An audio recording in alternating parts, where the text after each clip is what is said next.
Welcome into episode 288 of the Sources Say podcast, your go-to Kentucky basketball and recruiting podcast on the growing KSR Podcast Network, presented by Justice Dental. We are back and better than ever, breaking down Kentucky's blowout win over Kentucky State to close out the exhibition slate. But before we get started, a very quick message from our friends at Justice Dental. Sources Say is presented by the great team at Justice Dental. Visit one of their two Lexington locations by scheduling an appointment online at justicedental.com or by calling or texting 859-543-0700. Dr. Thompson, Dr. Justice, and their team look forward to seeing you soon. I'm your host, Jack Pilgrim of Kentucky Sports Radio. Very happy to be back after two very long paternity leave filled weeks where I'm a daddy, and it's been a lot. It's been fun. It's been challenging. The most rewarding experience of my life. And today's my first day back at work. So, Sean, I appreciate you filling in while I've been out. Zach Gagan did an awesome job. I tuned in. I appreciate what he does, and he's excellent at what he does. So, appreciate both of you guys stepping up to the plate while I was trying to keep a child alive, which is like way hard. There's no books written about it. There's nothing, no cheat code to keeping a child survived. Like, it's just kind of like one of those, they once you have the kid, they give it to you, and like you lock them into the car seat for the first time and you drive away from the hospital, and it's like, oh crap, like this is our child now. We're not going to have nurses coming in to help us every once in a while. Like, we're on our own. So it's been a lot, but it's been awesome, man. I appreciate you guys holding down the fort. But it's good to be back. I feel really, really good, and that we have some good stuff to talk about. Yeah, last time you were on here, your line was, I was supposed to have a son today, and I have no son. And now you have a son. It's been 2 weeks. I'm sure for you it feels like 2 months. But no, I'm glad to have you back. Really enjoyed working with Zach. Good to get back on here with you. And you're right. Like, there's a lot to talk about. And a lot of good to talk about. And then the real stuff starts here in a couple of days. So that's what we're going to take you through on this episode. A little recap and a little look ahead. Yeah, there are a bunch of people, like Brett says, how many times did you check to make sure your child was breathing? I do that every single night. Sean, it is scary as hell to look at a baby monitor and just like, is his chest moving like up and down ever so slightly? That's a breath, right? Okay, that sound isn't a panic, like I can't breathe sound.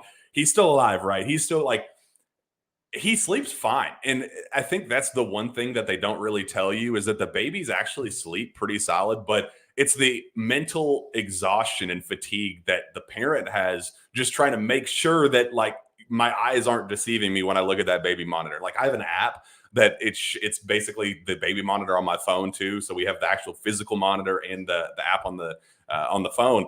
So like, I'll be out and about running an errand or whatever, and I'll just be like walking through Walmart and have it on my phone and be like, well, don't know if my baby's still alive. That stinks. Hope Katie's taking care of this. It's just so terrifying. But all of the fun stuff and the rewarding stuff outside of it, like seeing him look up into your eyes and laugh and smile for the first time, and like just the little tiny facial features that look just like you or just look like mom or whatever, that stuff is really cool. But man, it's exhausting. There's a reason why I look like I'm running on like 2 hours of sleep. It's because I am. So that's the part they don't tell you, Sean.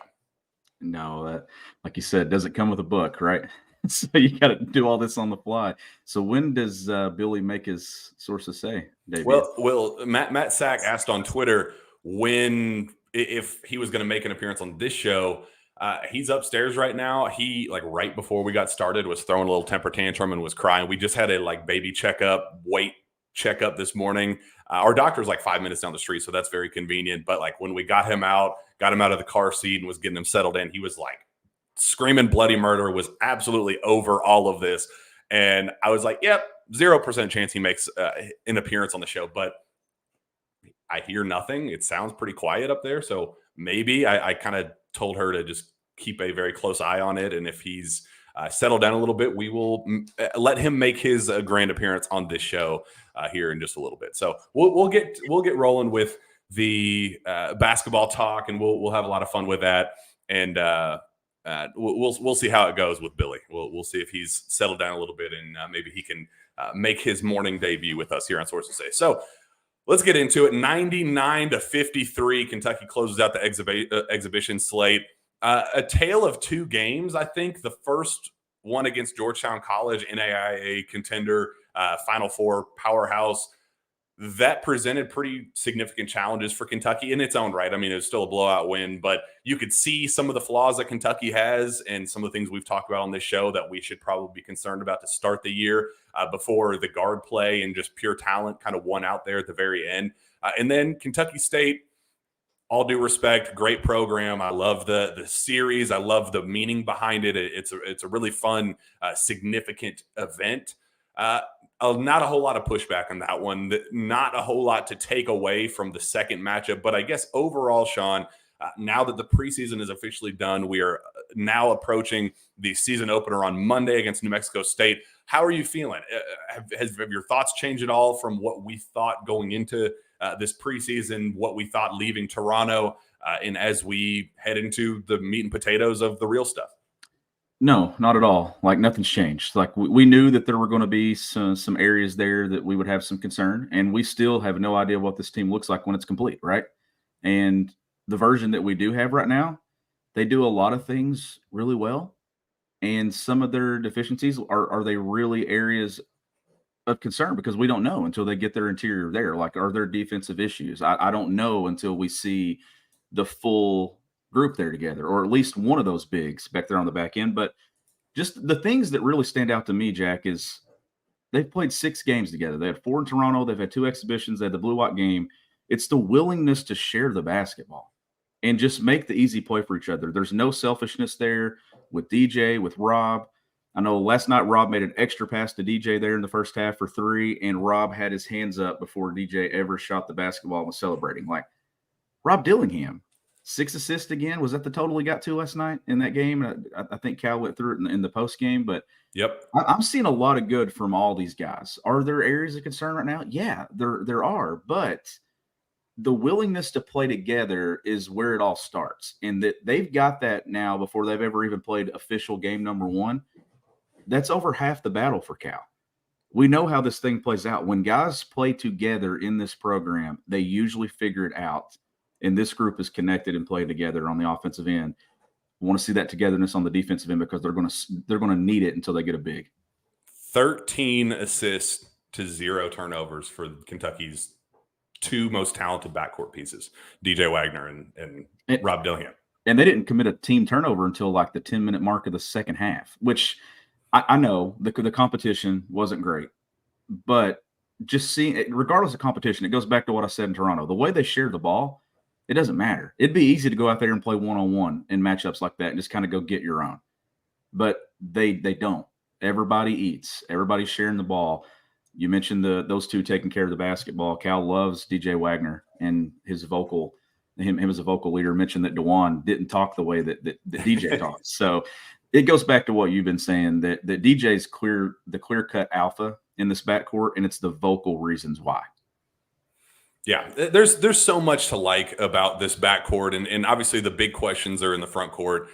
We got some clarity, not like clear answers about when exactly all 3 of Kentucky's bigs, but we at least got like some semblance of where things stand with each individual. For starters, Big Z comes down with food poisoning like hours before the game starts. So Cal goes on the pregame radio show and says, guys, come on. It was like the old Shaden Sharp. Come on out, see Big Z warm up. We're so excited for him to be here. He wants to play. Everything is awesome. We can't wait for this. BBN show out and support Big Z. And then fans show up. Well, like 12 fans show up. But of the ones that show up there to see Big Z, he's nowhere to be seen. And everybody's like, did Cal not just an hour ago tell fans on this pre-recorded segment to come out and watch Big Z warm up? And then he's just not even in Rupp Arena and not on the bench, not even in the facility. Everybody's like, bro, are we serious? What is going on? Then it comes to find out he has an illness. Cal then confirms after the game that he came down with food poisoning, described it as buzzard's luck. Again, dude comes in, is already behind because of ridiculous admissions issues. Absolutely stupid. how that all unfolded, pushes back his arrival time. Then when he gets here, there's a ramp up process. He cramps up, has some struggles there, have some issues with the eligibility stuff and not being cleared completely by the NCAA to where his status for these games was even up in the air leading up to this, but before the food poisoning. But we were supposed to at least get that a warm up going through the layup lines or whatever, and we don't even get that. So big old question mark with Big Z. It's still my understanding that he's expected to be cleared. NCAA concerns are a no-go. It's just that's what happens. He's further down on the docket than he should have been because of how long it took for the admissions process to get rolling and for him to actually get to the States and enrolled and get that started. So that's just what happens whenever it takes so long to get this stuff clear. So that's where a lot of the frustration came from and why there was such an uneasiness about how it was all unfolding, because they knew that it was step 1 of 4 or 5, not that it was ever going to be a question of whether or not he will be eligible. It's just the time, the when. And here we are dealing with it, and we don't even get to see him warm up because of food poisoning. Again, buzzard luck, as Cal put it. Yeah, in July when everything was going on with Bradshaw and then Ugo gets hurt, we were probably thinking you can't add any more mystery to the front court. And then you go through what they went through with Big Z, and then you get him here, and then as soon as that, well, in our text group last night, I was like, what did I miss? Like, what are we talking about? Like, did this really happen again? I mean, it was like Cal did it again. Yep, Cal did it again. He comes out and says, come out and watch you warm up. And then I asked somebody, I said, is he even in the building tonight? Like, where is he? Because, Bradshaw's there and everything. But no, like, it's just his luck. And it's just one of those things that I think over the last couple of weeks, I've had to adjust my expectations of what to expect from Z, just because he's clearly not been able to be full go really at all, hardly, since he's been here, which makes you take a step back. There was already going to be a step back in expectations, right? Like, just because it was so late getting here, but now it's even setting him back even more. So Trey Mitchell becomes even more important. Adu Thiero becomes even more important. So overall, Jack, like, even though that they don't have a big right now, I still feel really good about where this team's at. And I think that they can be very, very competitive, even in a matchup with Kansas looming here in a little less than 2 weeks now. Like, I think they could be competitive in that game. You need one of those guys back. It does sound like Bradshaw is going to be the one, most likely, at some point. And when they get him, said on the show. Yep. And when they get him, it's going to make a world of difference, because having size, like, you just can't simulate it. Like, they're not only not able to have it and against their opponents, they're also not able to go up against it in practice. So that's another thing that's been missing. Get that in there. Then let's look and see what this team looks like. But the overall togetherness, to me, I have no concerns about anybody being added to what they're doing into the mix, just because of the unselfishness that they're playing with, and they've been doing it now for 4 or 5 months. We should take bets on what caused the food poisoning. Like, what was it? Was it like Indy's chicken just going right through him? Like, he had a Indy's for lunch and it was just like did not settle well with his stomach. Like, he's still like, I feel bad because this is a guy who has been used to one diet lifestyle for so long, being from Croatia and bouncing around to different countries over there. Like, I'd like to think that he comes over here and he's like, you know what? I want to try the Kentucky's best. What they have? I'm going fried chicken, and he, like, his pregame meal is Indy's chicken, and it just rips him apart, just like goes straight through him, and is like, okay, food for thought. Let's not take any chances around game time. Like, if you're going to try new kind of exotic foods, like exotic American foods, let's have them like 3-4 days before games. Let's like try to carve out a food tasting schedule that is in the middle of, like, when there's like a 2-week stretch where there's one game every other week. Like, hit it in the off week. Hit it when there's like 4 or 5 days to kind of work with your food and digestion schedule before really trying to go above and beyond. I'd like to think that that's the adjustment, and it's not something, I hate that he's feeling bad, and it sucks. Again, it's buzzard's luck, but I got to know what caused it. What was the root cause of his food poisoning? He made it to Rupp Arena because Kentucky posted a TikTok last night where all the guys were coming in and they were asking them who. I'm assuming it was recorded last night, would be my guess. They were asking who their NBA champion was, who they picked to win the NBA. And he's in the video, and he's the only one that just completely bypasses even answering it and just walks on in. But you see him in the background. So, like, if that was recorded last night, he certainly made it to the arena. I don't know, Jack. You think it might have been the $12? You think he got one of the $12 meal vouchers that we get, and he went to Rupp Arena and the Rupp Arena buffalo chicken mac and cheese, and he just said, "Hell no, I'm not going through no damn. I'm not going through no damn layup line. We're gonna have an accident in the layup line. I'm gonna go up into a windmill, and it's just gonna." Oh, poor guy, man. He just buzzard luck. I feel for him. We did get the updates from Cal about Bradshaw, like an actual timeline. I did like that. Again, I know fans go crazy over a timeline, and if it's like even a hair off, everybody throws a big fit about it. But I do like that Cal said that Bradshaw will miss the first week or two of the season, which is to be expected. And we kind of talked about him potentially missing the Champions Classic, maybe that Miami game. That's kind of the one that we're waiting and seeing on. I'd really like for him to be back by then, but even still, the adjustment time to game action, he probably even by the Miami game wouldn't be what he's going to be in March, obviously.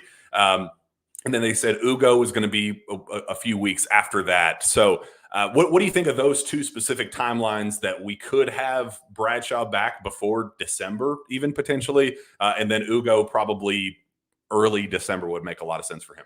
I appreciate, Cal kind of actually putting a time frame on it, but it's also dangerous when it comes to Cal because, like, if there's a setback or something, or if he's not out there within 2 weeks and extends to 3, then everybody's going to be like, well, you said 2. But I don't think that's going to be the case. Like, he was out there pregame last night actually getting some lift off of that foot and stuff and getting some shots up. So to me, it's on par with everything that we've been saying for about the last 4 weeks, even back to Pro Day when all of it came out and there was maybe a little bit of confusion on when Bradshaw will be back, when Ugo will be back. We knew that they were never going to be on the same time frame. That is not how foot injuries work.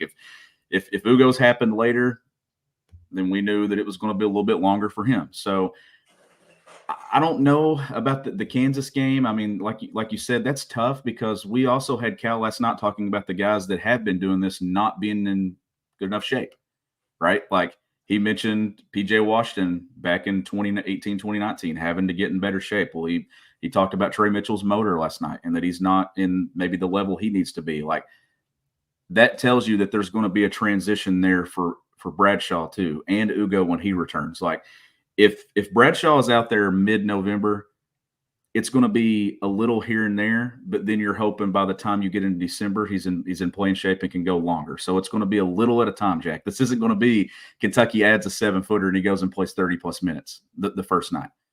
Mitchell's playing a ton of minutes right now.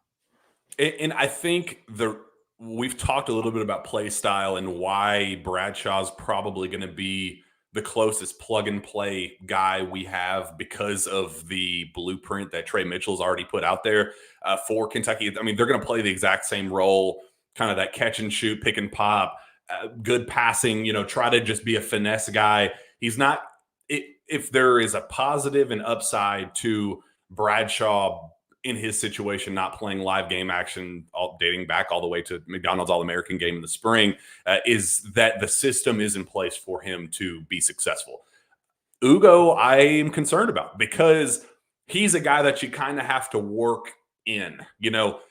Bradshaw is going to be a guy that is going to fill the same role that Trey Mitchell is. So, those are kind of interchangeable where Trey can still take the bulk of those minutes, but he can be Bradshaw to start with, at least can be a 10 to 12 to 15 minute guy. Ugo, it's going to be more of we got to build around you. And in his case is going to be a little bit more tricky on top of his injury being a little bit more delayed, him being further behind as is. I had heard he was behind even before his foot injury, before the trip to Toronto. So this setback, I think is going to be the most detrimental to him and his long-term development more than anybody, even Big Z included, Bradshaw, obviously. I think Ugo is going to be the one odd man out. I think it's going to be an adjustment time for him to get back. I think he's going to be able to make an impact at some point, but I think his impact is going to be felt well into conference play. Like I think his ramp up was going to be a little bit different than even the other two. Well, his style too, like what he can do offensively, it's not the same. Like he's not the floor spacer that Trey is, and we've seen Bradshaw be able to knock down that outside shot as well. It's more his impact offensively would be at that dunker spot. That's where he would primarily be. Where Trey, you can float and do some things with him, and I'm telling you, man, like what I'm seeing from Trey Mitchell right now, this has to be the best basketball he's played in his career when it comes to offensive. I mean, he's shooting the lights out. Career high of 37 threes his freshman season at UMass. I mean, he's got a chance to go over that, right? That's he's clearing that. 7 and 2 exhibitions. I don't know what the number is overall from Toronto, but I think it's higher than 14 or right at it. Like assist, career average 2.2 a game. He's at 4 through the exhibition schedule, a little over. He's doubling that number. Like he's going to have a career year in a lot of areas. Going to play a ton of minutes early right now. I mean, I'm probably going to be right there leading them for minutes at that position. Until they get one of those guys back, I'm interested to see what the rotation looks like. And not as much Monday night, but when we get to that game at Champions in Chicago, is Adu the guy playing the 5, or are they going to roll with Jordan? That's the thing that I'm looking for here, because Adu's role, Jack, he's the guy that I think that kind of benefits from not having the interior right now. Is he gets to kind of carve out a role. Cal called him, needs him to be a play finisher, not a play starter. The one concern, I know I'm getting a little ahead of ourselves because we're talking about Bradshaw, but the one concern maybe, or the question that I have about Adu is when he plays against length and athleticism of that position, I want to see how he handles it. And can he continue to get to the free throw line? He did shoot 70% from there last night. And through the exhibitions, I think he's 9 of 13 from that spot. So that number is getting better from what we saw in Toronto. He has to be an above 70% free throw shooter because he's going to live at the free throw line. 2 feet in the paint. How does he play with athleticism and length, though? That's at that spot. That's what I'm watching for with him. I appreciate the willingness no matter what. I appreciate his positional versatility, something that Chris Livingston did not embrace last season. Love Chris. He's already scoring NBA points. His path is different than everybody else's, and I'm proud of him. I'm excited for his future, but there were some logjam issues there last season that kind of created some positional struggles and versatility struggles on last year's group where you just didn't get that right fit at the 4 spot. And Chris, I think, should have been that guy. In Adu, the way he has embraced that, and Cal calling him saying he could be one of the best finishers in all of college basketball this season, his ability to embrace that contact, embrace the physicality, draw fouls, get to the free throw line, as you said, he's going to have to make them and convert on those opportunities, but the vision is there, and I'm really, really pleased with that. I think right now Jordan Burks is the perfect kind of placeholder until we figure out who that other big is going to be. Is it going to be Bradshaw in time? Is it going to be Ugo down the stretch? What is Big Z? We don't know yet. I think one of those guys is going to replace what Jordan is, but I think Adu's role is carved out. I think he's going to play 3 through 5 at various points this season. And I think he's going to have ups and downs like everybody. He's still raw, but there's just so much to physically like about Adu Thero that I have a hard time. It's going to be hard to take him off the floor. And like, he's going to be one of those guys that if your 5 needs a break, well, why risk it with Ugo or Big Z when you know what you're going to get out of Adu? Why risk it with this guy or this guy at this position when you know what you're going to get with Adu? I think he's going to be, and John Rothstein kind of put it out there in writing, but he's going to be what Dominique Hawkins was to Kentucky back in the day, where you didn't, Dominique was going to play different roles and do different things, but you knew that he was going to be a glue guy. And I think that's exactly what Adu is going to be. I'm really excited for his positional versatility this year. Yeah, and they've got some guys, right? Like you mentioned Adu being able to play 3 through 5 with a healthy interior. He doesn't slide to the 5. He's more 3-4. I think he has potential as a defender too. Like his frame, the willingness to defend. Once he gets some more game reps and things, and you kind of key in on some details with him, I think he has potential to be a very, very, very good defender. And that I'm interested to see who draws the toughest perimeter assignment for this team in game one, especially when you get up against elite competition, when you get up against Kansas, when you play Miami, who emerges as those perimeter defenders for this team that guards one of the most, the most athletic wing or perimeter player on the other team, leading scorer, something like that. Like I want to see not just who does it, but what's the rotation with doing it, because it can't just be one guy. Like who becomes and merges into those defenders. But you mentioned some of the versatility that he has. Justin's another guy, 3-4, playing in that role. He got off to a hot start last night, doing some of the things that Cal's been talking about. Rebound the basketball, get to the offensive glass, gets a tip in, gets out in transition. The cutting that I'm seeing from this team, especially last night, falls back into some of that random basketball that Cal's been talking about. Getting to that next action. That next action a couple of times was a defender turning his head and making a back cut. Reeves did it. Adu did it. Justin did it. Like this team, the initial action offensively, Jack, that they're doing, it's just getting them started. It may be it's hitting Trey Mitchell in the middle of the floor there, and they run some throw and go just to get the flow moving. From that point on, none of this stuff is scripted right now. These guys are just playing basketball. They're playing in space, making extra passes, getting 2 feet in the paint. We've seen all these guards now be able to beat their man off the bounce. That was an issue last year. That was an issue the year before, too. You're seeing multiple guys, Rob, DJ, Antonio Reeves. There was a play last night where they put Antonio Reeves and Trey Mitchell in a pick and pop situation. Both those guys are shooting over 50% from three-point range in exhibition schedules dating back to Toronto. Can you imagine the situation that puts you in defensively when you got 2 50% three-point shooters and you're having to make decisions? And off the ball, you have DJ Wagner or Rob Dillingham too. Like the situations that they're putting other teams in defensively is exactly what John Calipari was talking about last night. It's not scripted.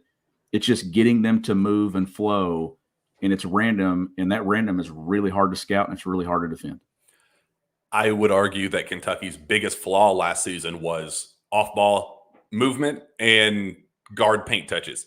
The two things that have been the clearest difference with this group that has been like the vision of, okay, why is this team going to be special? What is the vision there? And that's something that I will continue to stress. I did not account for those two intangibles. I did not account for those things when we were talking way back when, or back in the spring, what this team was going to look like, how good they could be, because you just kind of saw so many off-ball struggles last year. It's like, well, why would you expect 8 brand new freshmen to come in and just magically have developed chemistry with Trey Mitchell and give and go stuff? And, DJ Wagner getting the paint touches that he is, and his willingness to pass. He had always been kind of known as that dog, that alpha. I take control of games and, I'm going to get the last shot. He's had a willingness to pass that I hadn't seen. Rob Dillingham, holy hell. I haven't gotten the chance to talk about Rob since the blue-white game. The last I got to see of him was in Toronto, and talk about it afterward. Saw him in the blue-white game, or the Big Blue Madness. That didn't matter. Blue-white game was where he dropped 40, went crazy. But, man, he's been tremendous in the first 2 exhibition games. Even in a game that, he had 8 points, 4 of 11 shooting, 6 assists, 2 rebounds, no turnovers. He didn't go crazy, but Rob was tremendous last night. Rob was tremendous, obviously, in that first exhibition game. We're going to put out season predictions and stuff on the official KSR page, and my personal thoughts on it. My hot take on the team is that Rob Dillingham is going to end up being drafted higher than DJ Wagner, and I think it's because once he got the physicality down and kept everything else with him, the shiftiness, the quickness, the burst, as you talked about and you fell in love with, moving on the catch in that immediate quick trigger go mindset that we just haven't seen in the last several years. He brings something to the table that nobody else on this roster does. And on top of all of that, his willingness to share the basketball. You opened the show talking about that one extra pass that he made to DJ for that shot. He's doing things that I have never seen Rob Dillingham do. I've seen a great sample size of Rob Dillingham in high school, different high schools, grassroots settings, all-star settings. I have never seen Rob Dillingham play this efficient while still being that playmaker. And I think that's going to be the needle mover that I was not anticipating when Kentucky signed this recruiting class. Rob Dillingham is the needle mover. Yeah, and he has been amazing. And you can tell, like, and you talk about a guy that you just love to talk to and interview, his personality and everything. He's just so upbeat and things right now. And you can tell that he's loving this experience. But you mentioned the running through the pass. He did that on a play last night where he went baseline and scored. Like his momentum and stuff was already moving downhill. He had the defender beat and he finished. Now we know that they're going to play Monday night is going to be up in competition and athleticism and stuff from what they have played.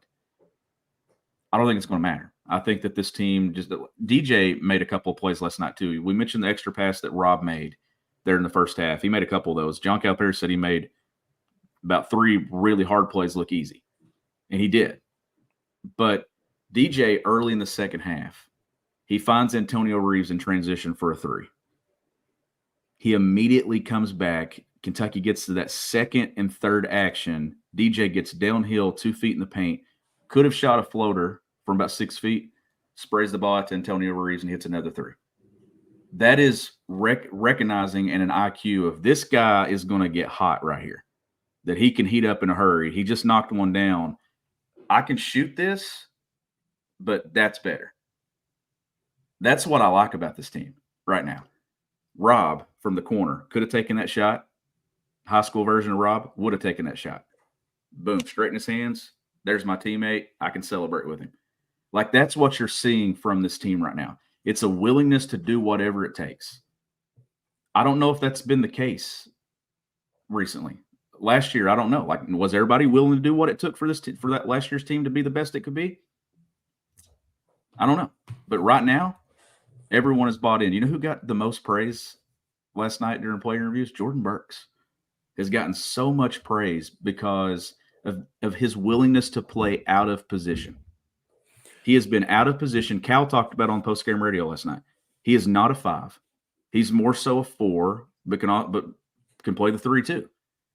Whatever it takes and the willingness to do it, Jack, and these guys are doing it, that's what is the ingredients of something special, and it's here early. It's here in early November. It's been here since July with this group. And let's talk about and give credit where it's due, and talk about the kind of elephant in the room with some of these guys.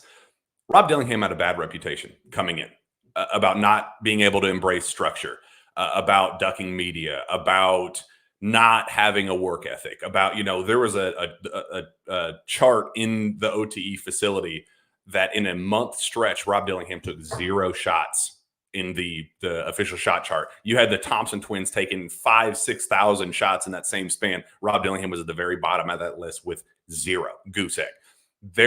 There were people around OTE that said, he's not a bad kid, but it's hard to make him go. It's hard to, he's a dude that he will never miss a practice, but he's never going to show up an hour early. He's going to show up at, practice at 5:00. He's going to show up at 4:59, and he's going to leave with practice ends at 7:30. He's gone at 7:31. He is one of those guys that he just wasn't going to take the extra mile. And the doubt with Rob was, how would he embrace structure under John Calipari? How would he go? That guy who couldn't really find his groove at a place like OTE, how was that guy going to make it at Kentucky? That's where my doubts came from. It was this kid's reputation is this. How in the world is he going to make it, playing for basically NBA junior at the University of Kentucky? I had my doubts. I have heard so many unbelievable things about how all that stuff is thrown in the garbage. Rob stepped in, and it was kind of like my thoughts on Brandon Miller watching him in high school, where I was just like, dude, this guy he has no motor. He has a lawnmower motor. You can't make this kid go.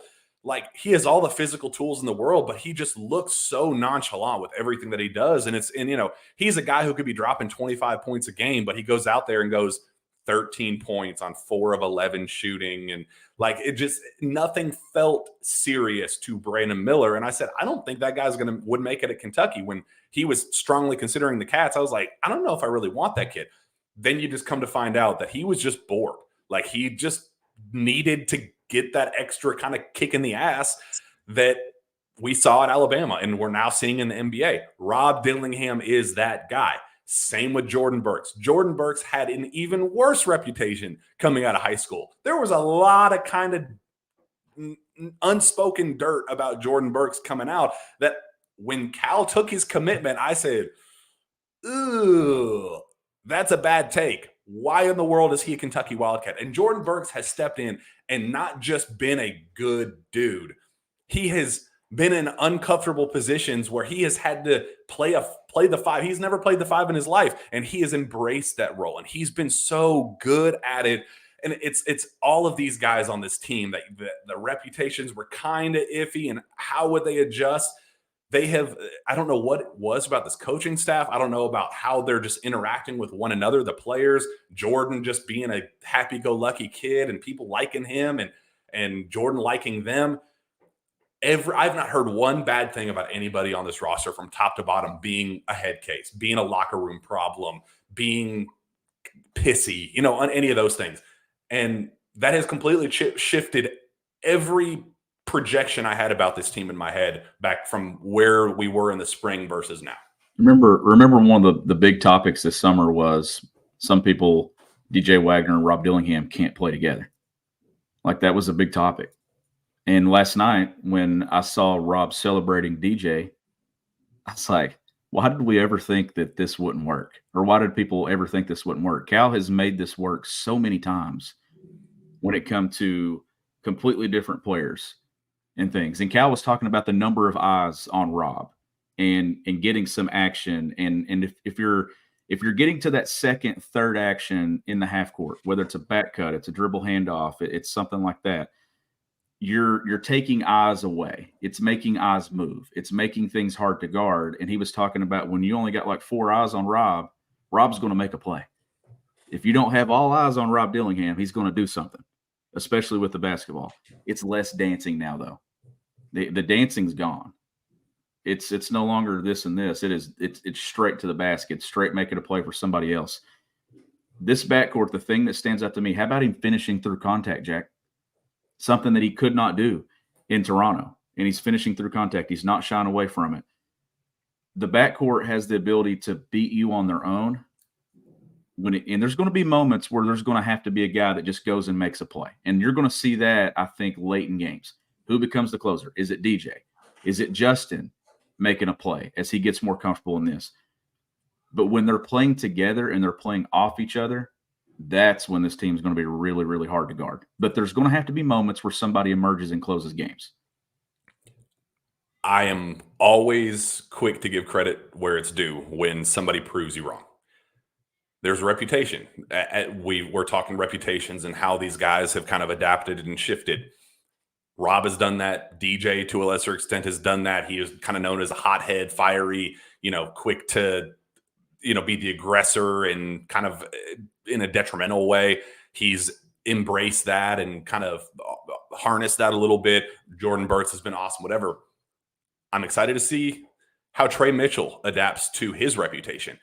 You and I both know we've had experience talking to people who have coached him in the past at the collegiate level, at Texas, at West Virginia, both of them.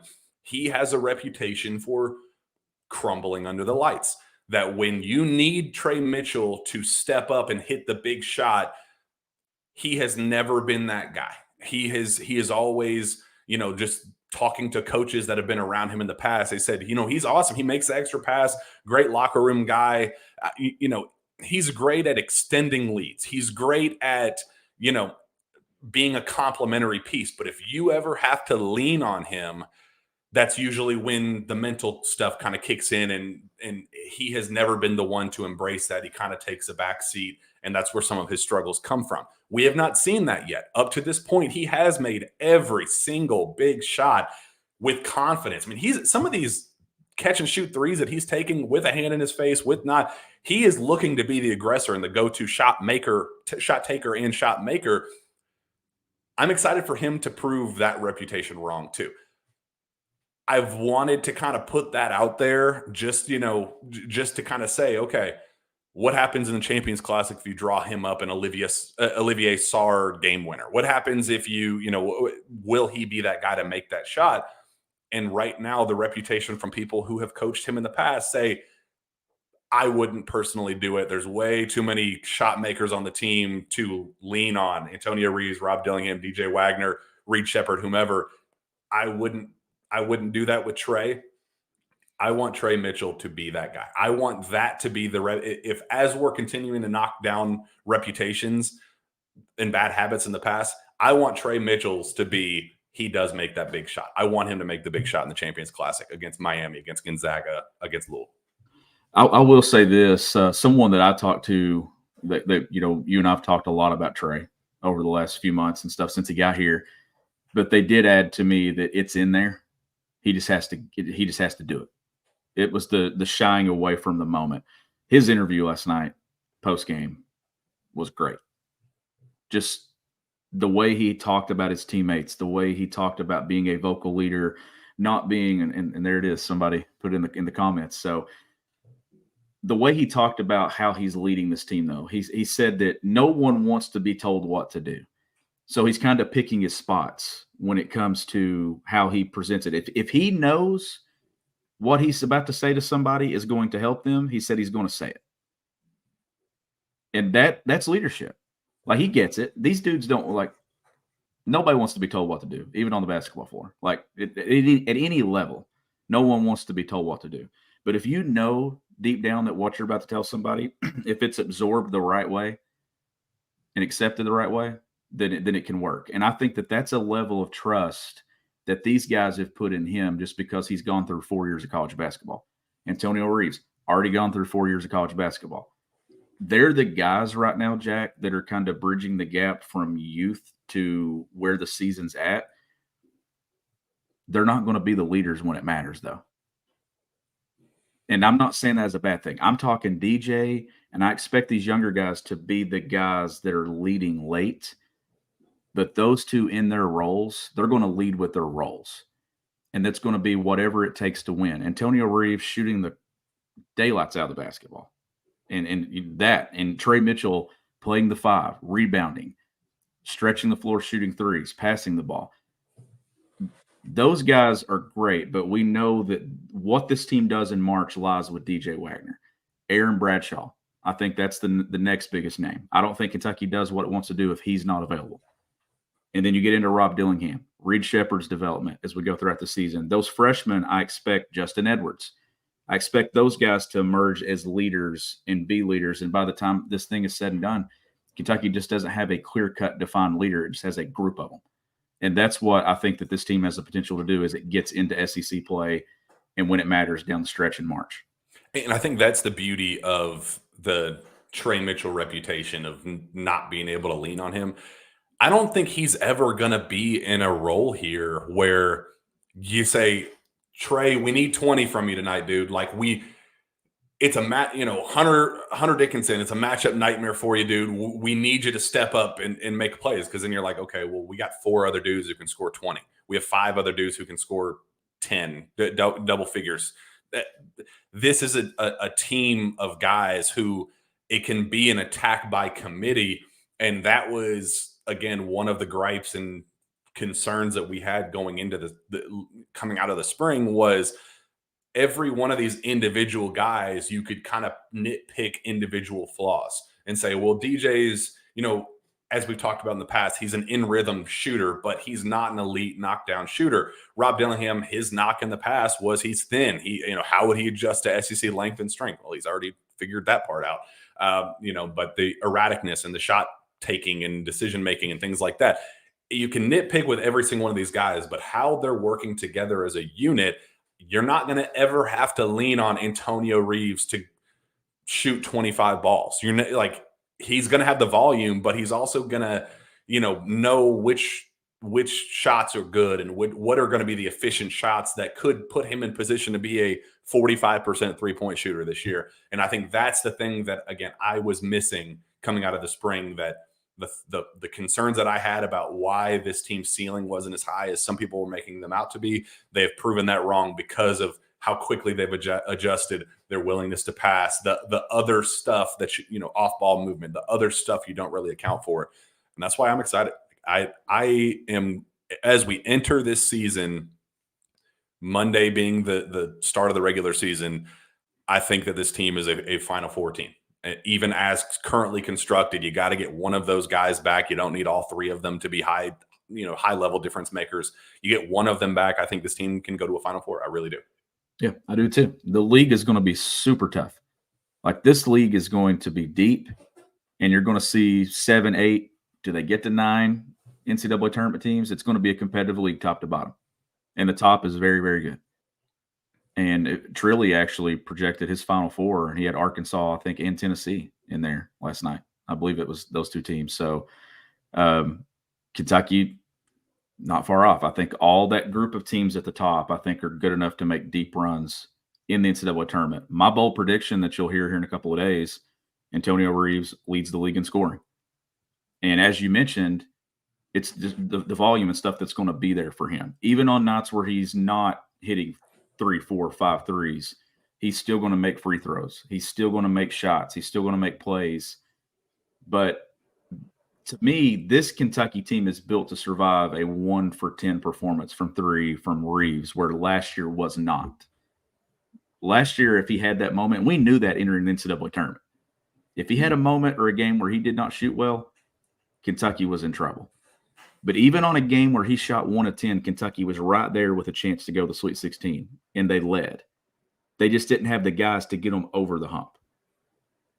This team has guys that I think by March, Jack, like right now, we don't know where Kentucky goes because they've got so many options. We can see DJ being that guy late in games. Eventually, I think Justin Edwards is going to become that guy that I think Kentucky's going to go to in big moments, and he's going to make big plays.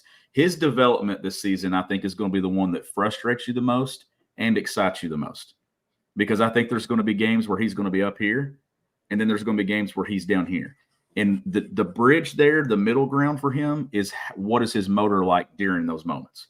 If his motor stays here at the top, then I think that DJ rides it through, or not DJ, but Justin rides it through, and he still makes plays, getting to the glass offensively, knocking down a tough shot. Last night he hit a 3 right in front of Cal, and Cal loved it because there was no hesitation to shoot it. There was one, the blue-white game, where he literally had a wide-open 3 off a flare screen, and he drove baseline and decided to get to the rim instead. I like what he's doing. I think he's going to continue to get better and better as he gets more comfortable. He's the guy that I feel like the gap in getting comfortable is probably the hardest for him, because Justin Edwards played with the ball in his hands a ton during high school. Not as much now. It's a lot of off-the-ball stuff. So I just love the pieces this team has. You get the front court back. I think they can do a lot of damage. That non-conference schedule. By Miami, I want to see a big.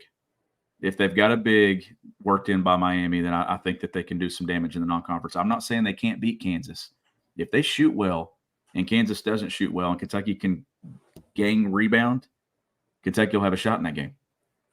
As we saw in the secret scrimmage, Illinois beating, I guess it wasn't even a secret scrimmage, but Illinois beating Kansas and proving that they are vulnerable.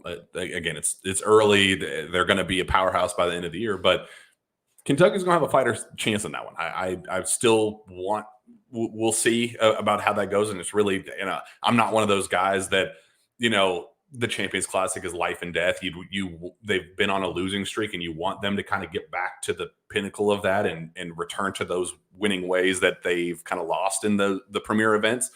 You'd like to see that, but this team, none of the early stuff matters to me. Like, it's one of those, like, even – you will hear me, even after tough early losses this year, you will hear me say learning experience. We're going to learn. That was a really good opportunity to learn and build and figure out how to play through freshman mistakes. Like, yes, I can still think that this is a Final Four caliber and talent level team, while still acknowledging that they're going to take some early lumps, and some of them might be ugly. Like, they could kind of get their teeth knocked in a couple times early just due to a couple different factors. That doesn't mean that the ceiling changes at all, or even maybe the floor. Like, I still think that this could be a 5-loss team throughout the year, going to be some ugly ones early, and then go through a really tough gauntlet in the SEC and win some tough games. I think that's going to be the vision and path for this team that has everybody by year's end saying that this is a team that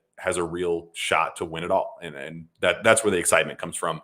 ignore even if there's some ugly play early. I think the long-term reward is going to be there for this team.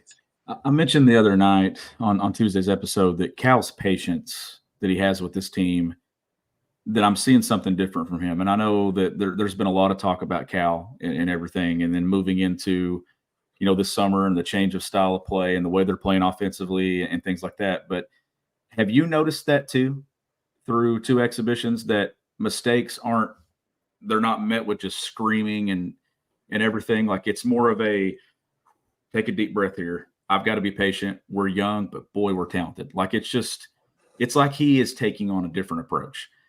Now, Monday night when the real stuff starts, or when they get to champions, is that still the version of Cal, or is Cal going to come out and just start, going crazy and kind of losing himself on the sidelines? Or do you think he stays within 2 and realizes the big picture here? There's a level of patience that I'm seeing from him that I have not seen. And I think these guys are kind of feeding off that.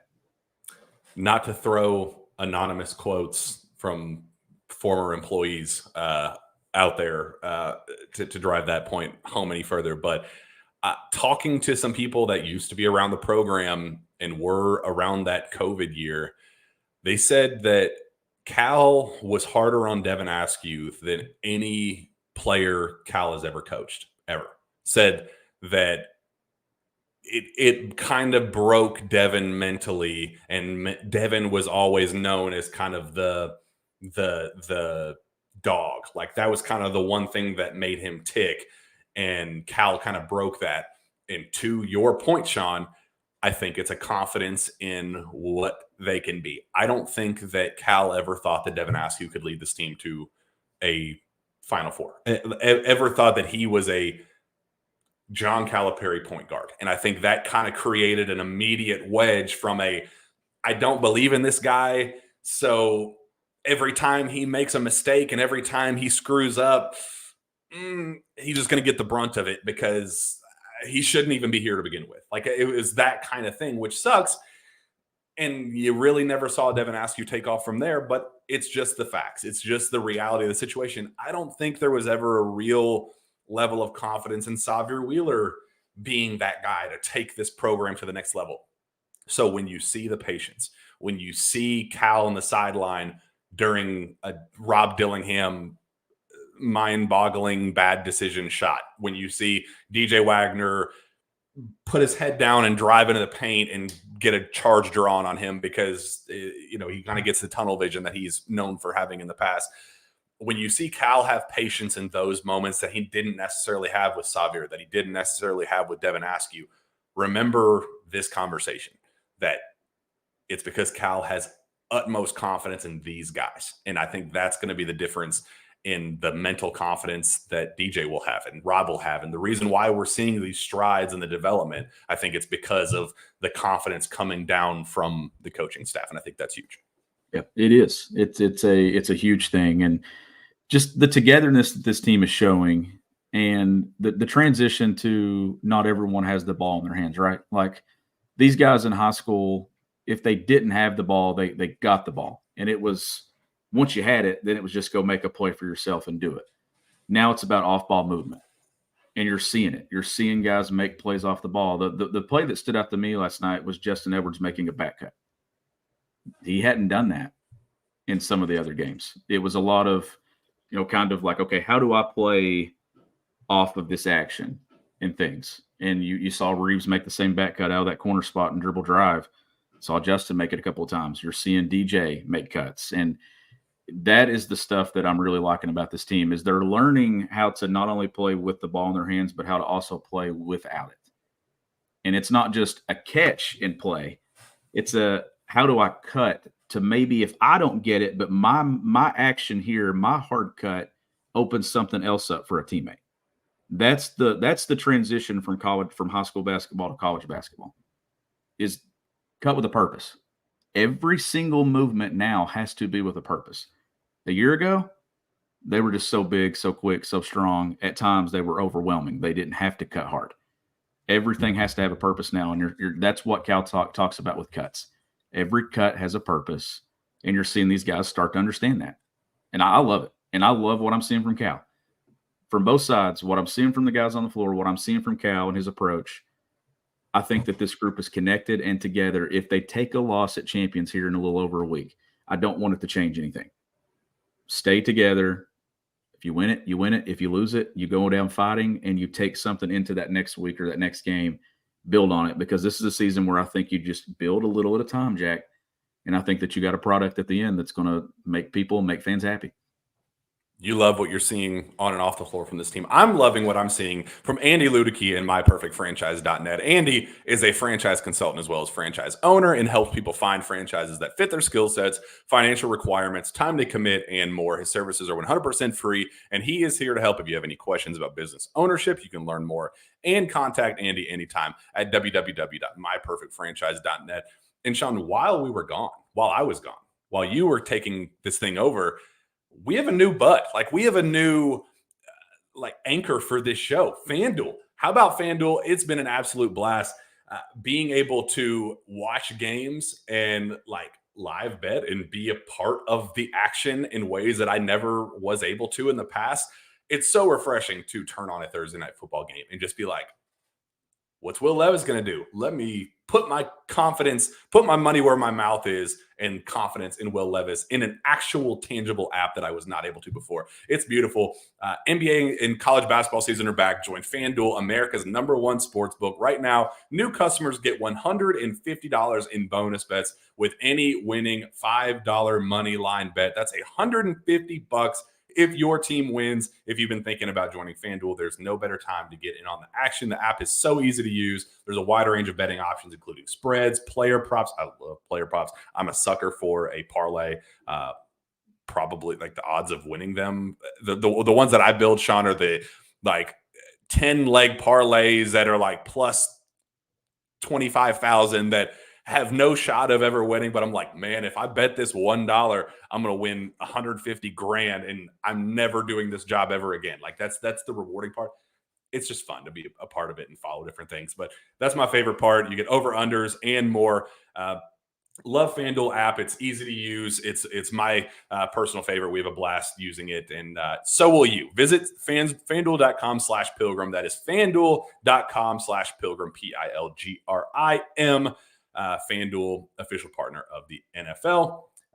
21 and older and present in Kentucky. First online real money wager. Only $5 pregame money line wager required. $10 deposit. First deposit required. Bonus issued as non-withdrawable bonus bets, which expire 7 days after receipts. Restrictions apply. See terms at sportsbook.com.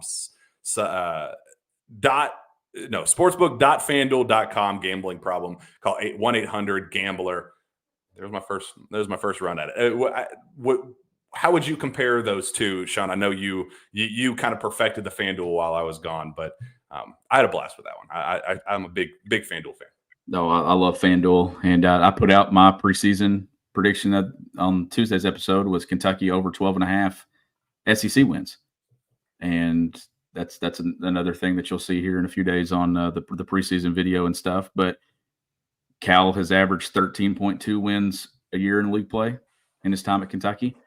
I think they get back to that number this season. I know you and I are going to have some fun with FanDuel throughout the season and some props and things as we go into some Kentucky's bigger games. I'm sure we'll put some sources say parlays and stuff together and kind of give our picks, and we'll see if we're successful or not. I really, really enjoy the app though, and how clean it is, how easy it is to get in there and find what you're looking for. So many game props, live betting, everything. I love FanDuel.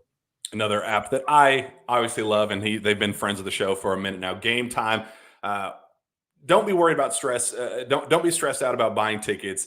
Your time with that is over, Sean. You've used them. I've used them. I love them. You should not have to worry about buying tickets anymore. Now is not the time for guesswork. With killer last-minute deals, all-in prices, views from your seat, and the best price guarantee, Gametime does all of the hard work for you. Gametime has deals on tickets right up to the start of the event. And even an hour after it starts, it's the place to find last-minute seats, find exclusive flash deals, and sponsor deals on tickets for football, basketball, baseball, concerts, comedy, theater, and more. With zone deals, you pick the section and Gametime picks the seats for an average of 18% savings. And the Gametime guarantee means that you will always get the best price. If you find tickets in the same section and row for less, Game Time will credit you 110% of the difference. Sean, talk about how much you enjoy Game Time.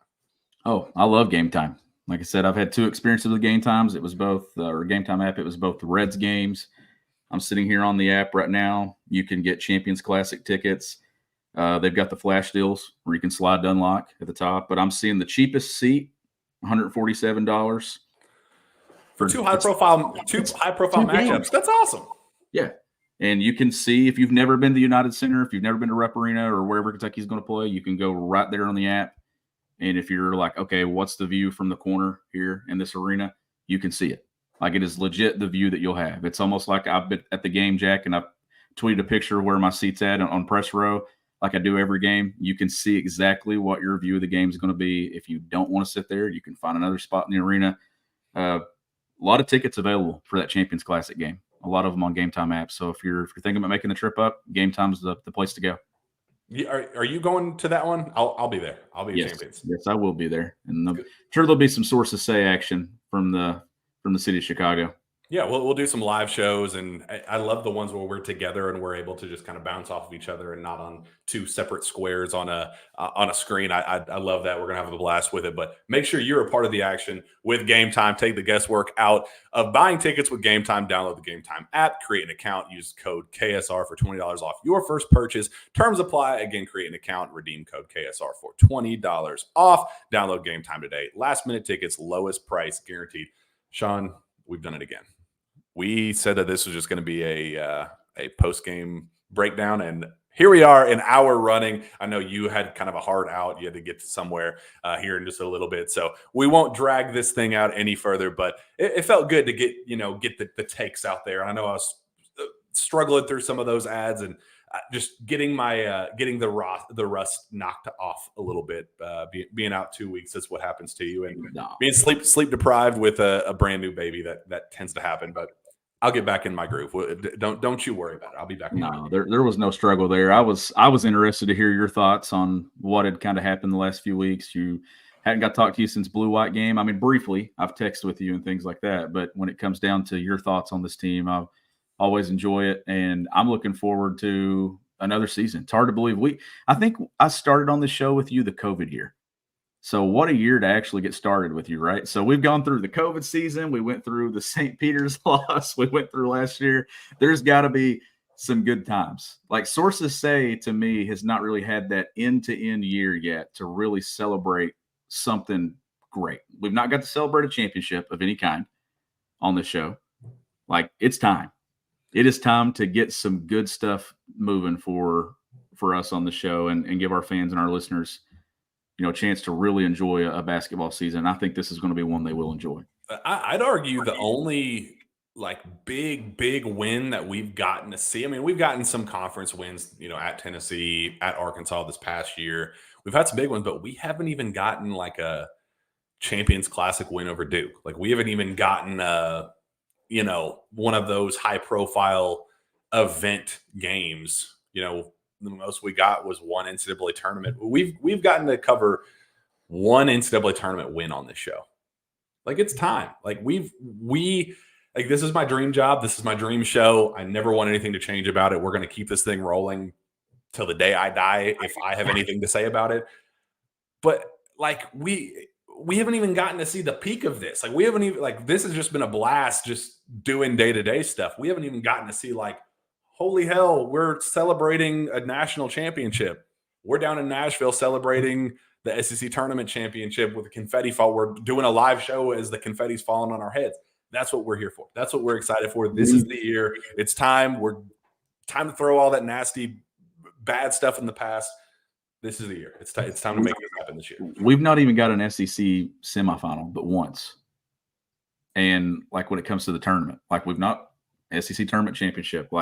Our stays at the SEC tournament with the show have been very, very short. Last year we recorded the Vandy preview. Remember when we were in the hotel there and stuff and all the noise behind us and all the beating and banging of all that, whatever they were moving around chairs. And we're like, this is going to be a good weekend. 3 hours later, what we just recorded, it wasn't being listened to because it was so old. So I don't want that this season.